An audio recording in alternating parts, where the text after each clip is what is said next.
Hello, welcome to Matt's Retro Roundup, where I look at some of the games that I played when I was growing up that turned me into a gamer.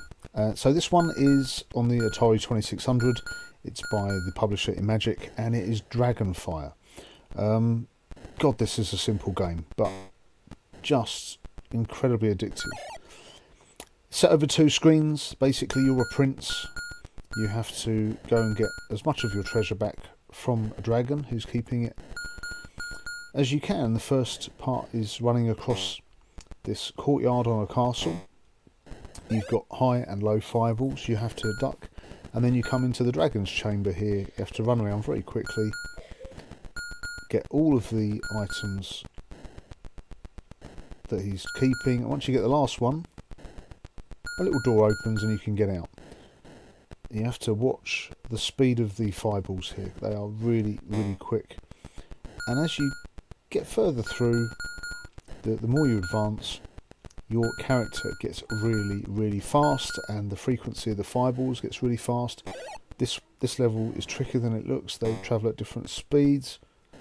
There's usually a high fireball coming just as you get across as well, which has been my demise many times. But I just love this. The one thing I do remember about Imagic games is they always had a television commercial to promote them.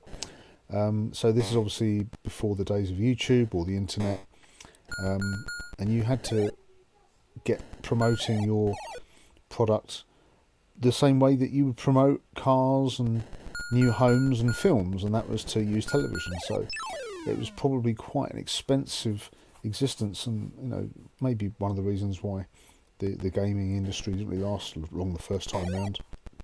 But the production values for the commercials were really good. You had actors, you had sets and props and special effects, and sometimes you'd have in-game footage as well, and it was just exciting. And as usual, the TV commercial actually was miles better than what you saw in the game.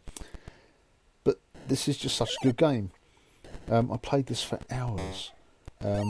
Also, the box art for Imagic were very good. They came in very bright silver foil covered boxes and very highly stylised photographic elements from the game you were playing, as opposed to the Atari, which was generally artwork, and Activision games, which always had that rainbow Activision stripe to portray movement on the character or one of the items.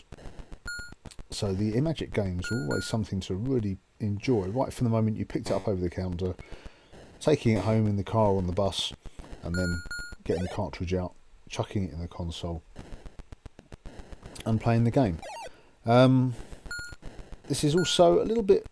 There was another game out at the time on the Commodore 64 which had running along castles called Hunchback, and it had sort of quite a similar look.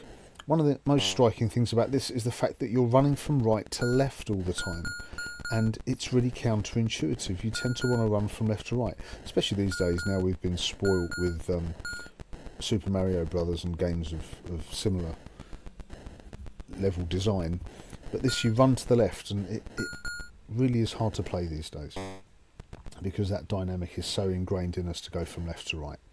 But it's pretty to look at. There is a lot of skill involved. You get a nice generous life allowance at the beginning, and you do lose a lot, especially in this part of the game. And I've got many hours out of this.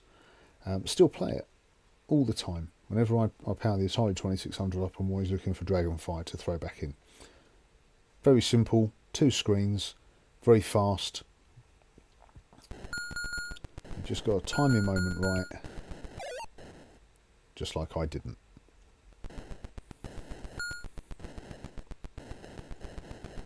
God, it's fast.